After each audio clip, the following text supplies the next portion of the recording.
ଆମ ଜଗା ଭାରି ବଢ଼ିଆ। ଏ ଜନପଦ ଗ୍ରାମ ମାନ ନଗର ଆକର ଉଦ୍ୟାନ ବନ ଆଶ୍ରମେ ଯେତେ ଜନେ ମୁହିଁ ଯା ଦେଖଇ ନୟନେ ସର୍ବେ ଦିଶନ୍ତି ହତ ଶିରି ଚଳ ଚଞ୍ଚଳ ବନଗିରି ବାହ୍ୟ ଅନ୍ତର ସର୍ବ ଚାହିଁ ମୁହିଁ ଏମନ୍ତ ବିଚାରଇ ଶ୍ରୀକୃଷ୍ଣ ପାଦ ଲାଗି ମହି ଅତି ସୁନ୍ଦର ବିରାଜଇ ସେ ପାଦ କିବା ଶୂନ୍ୟେ କଲା ଅବନି ଏମନ୍ତ ଦିଶିଲା।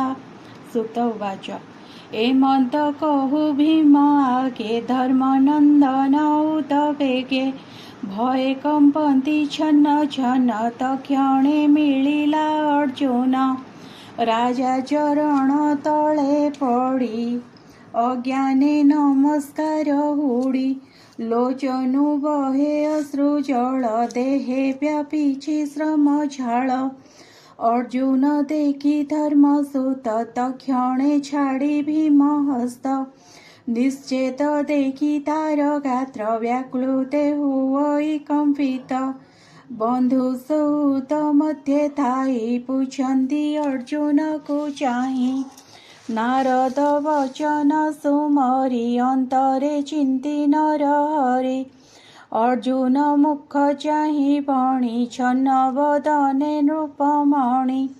ଯୁଧିଷ୍ଠିର ଉବାଚ ଶୁଣ ଅର୍ଜୁନ ସାବଧାନେ ଦ୍ୱାରକାପୁରେ ବନ୍ଧୁ ଜନେ ସୁଖେ ଅଛନ୍ତି ନା ସମସ୍ତେ ଯାଦବ ବଂଶଜା ଶପତେ ସୁର ମୋହର ମାତାମହ ସେ ଭଲେ ଅଛନ୍ତି କି କହ ମାତୁଳ ଅକ୍ରୂରର ତୁଲେ ସ୍ୱଗୃହେ ଅଛନ୍ତି ନା ଭଲେ ଦେବକୀ ଆଦି ନାରୀ ଯେତେ ସୁଖେ ଅଛନ୍ତି ନା ସମସ୍ତେ ଦେବକ ଉଗ୍ରସେନ ଦୁଇ ଭଲେ କିଛନ୍ତି ବେନି ଭାଇ ଜୟନ୍ତ ଗତ ଯେ ସାରଣ ଏ ଆଦି ମାତୁଳ ନନ୍ଦନ ସାମ୍ବ ସତ୍ୟ କି ହଳଧର କହ କୁଶଳ ତାହାଙ୍କର ଯାଦବ ବଂଶେ ମହାରଥ ପ୍ରଦ୍ୟୁମ୍ନ ରୁକ୍ମଣୀର ସୁତ ତାର କୁମର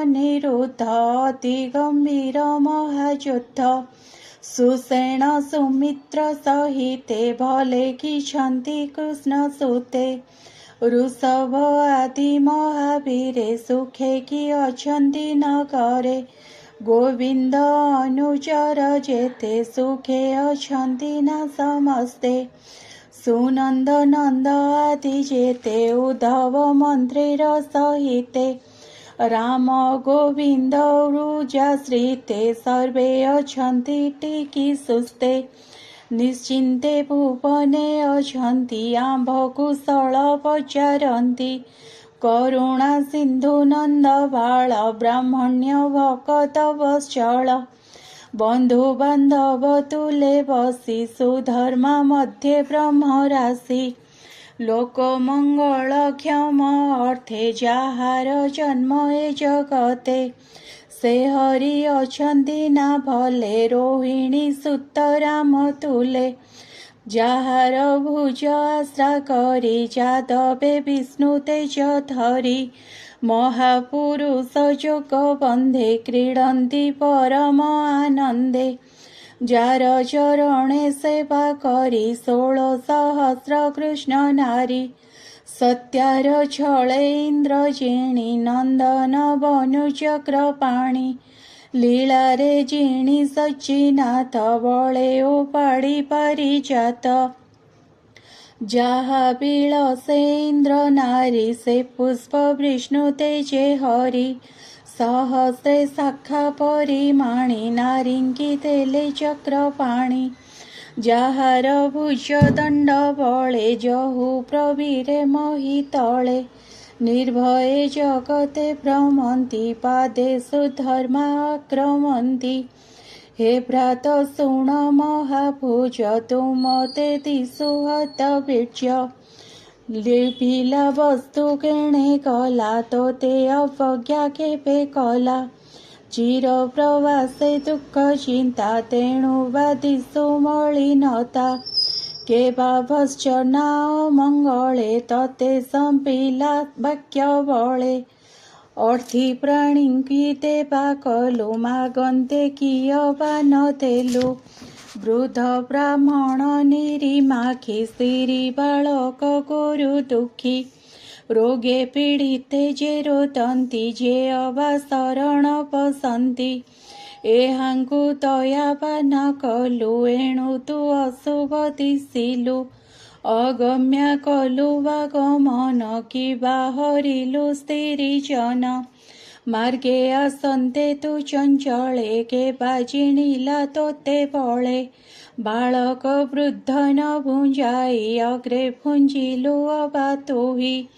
କିବା ନିନ୍ଦିତ କର୍ମ କଲୁ ତେଣୁ ତୁ ଏମନ୍ତ ଦିଶିଲୁ। ଗୋବିନ୍ଦ ହୋଇଲେ ଅନ୍ତର ତାହା ବିହୀନେ ଶୂନ୍ୟ ତୁହି। ଏମନ୍ତ ପ୍ରାୟ ମୁଁ ମଣଇ ତୋ ମନେ ଦୁଃଖ ଏହା ବିନେ କେବେ ନ ଘଟେ ମୁଁ ମଣେ। ହରିଚରିତ ସୁଧା ପାଣି ଶୁଣି ସଂସାରୁ ତର ପ୍ରାଣୀ। କହଇ ବିପ୍ର ଜଗନ୍ନାଥ ପ୍ରଥମ ସ୍କନ୍ଧେ ଭାଗବତ। ଇତି ଶ୍ରୀମଦ୍ଭାଗବତେ ମହାପୁରାଣ ପରମହଂସ ସଂହିତାୟ ପ୍ରଥମ ସ୍କନ୍ଧେ ଯୁଧିଷ୍ଠିର ବିତର୍କ ନାମ ଚତୁର୍ଦଶ ଅଧ୍ୟାୟ। ପଞ୍ଚଦଶ ଅଧ୍ୟାୟ ଆରମ୍ଭ। ପଞ୍ଚଦଶରେ ଯୁଧିଷ୍ଠିର ଆଗମ ଦେଖିଣ କଳିର। ପରୀକ୍ଷେ ଦେଇ ରାଜ୍ୟଭାର ସ୍ୱର୍ଗେ ଚଳିଲେ ନୃପବର। ସୁତ ଉବାଚ ଏମନ୍ତେ ରାଜାର ବଚନ ଅର୍ଜୁନ ଶୁଣି ଶୋକ ମନ। ଯେତେ କହିଲେ ଧର୍ମସୂତ ଶକୁନ ଦେଖି ବିପରୀତ। କୃଷ୍ଣ ବିଯୋଗେ ଖେଦ ମନ ସ୍ୱଭାବେ ସୁଖୀ ଜୀବଦନ। ତେଜ ପ୍ରଭାବ ଦୂରେ ଗଲା ଜୀବନ ଥାଉଁ ଦେହ ମଲା।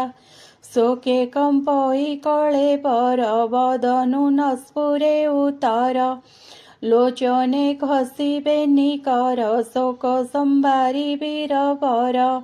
ଶୋକ କୁଣ୍ଠିତ କଣ୍ଠ ଦ୍ୱାରେ ବିହୁଳେ ନ ସ୍ଫୁରେ ଉତ୍ତରେ। ସଖା ସୁହୃତ ନନ୍ଦ ବାଳା ସାରଥି ପ୍ରଣେ ଯାହା କଲା। ଏ ଆଦି ଯେତେ କୃଷ୍ଣ ଗୁଣ ସୁମରି କାନ୍ଦେ ପୁଣ ପୁଣ। ରାଜାଙ୍କୁ ଚାହିଁ ମନ ଖେଦେ ବୋଲଇ ଶୋକ ଗଦ ଗଦେ। ଅର୍ଜୁନ ଉବାଚ ସନ୍ଦେଶ ଶୁଣ ନରନାଥ କୃଷ୍ଣେ ମୁଁ ହୋଇଲି ବଞ୍ଚିତ। ମୋର ଜୀବନ ବନ୍ଧୁ ହରି ତାର ବିଯୋଗେ ହତ ଶିରି। ବିଶୀର୍ଣ୍ଣ ମୋହର ଶରୀର ଦେଖ ପ୍ରତ୍ୟକ୍ଷେ ନୃପବର। ଯେ ତେଜ ପ୍ରତାପ ମୋହର ଦେବ ଦାନବେ ଅଗୋଚର। ସେ ତେଜ କୃଷ୍ଣ ସଙ୍ଗେ ଗଲା ଜୀବନ ଥାଉଁ ଦେହ ମଲା। କୃଷ୍ଣ ବିଯୋଗ କ୍ଷଣ ମାତ୍ରେ ମରଣେ ଯେହ୍ନେ ପିତା ପୁତ୍ରେ। ତ୍ରିଲୋକ ଅପ୍ରିୟ ଦର୍ଶନ ଦେଖି କୁଣ୍ଠିତ ମୋର ମନ। ଯାହାର ପାଦେ ଆଶ୍ରା କରି ନିଜ ଗାଣ୍ଡିବ କରେ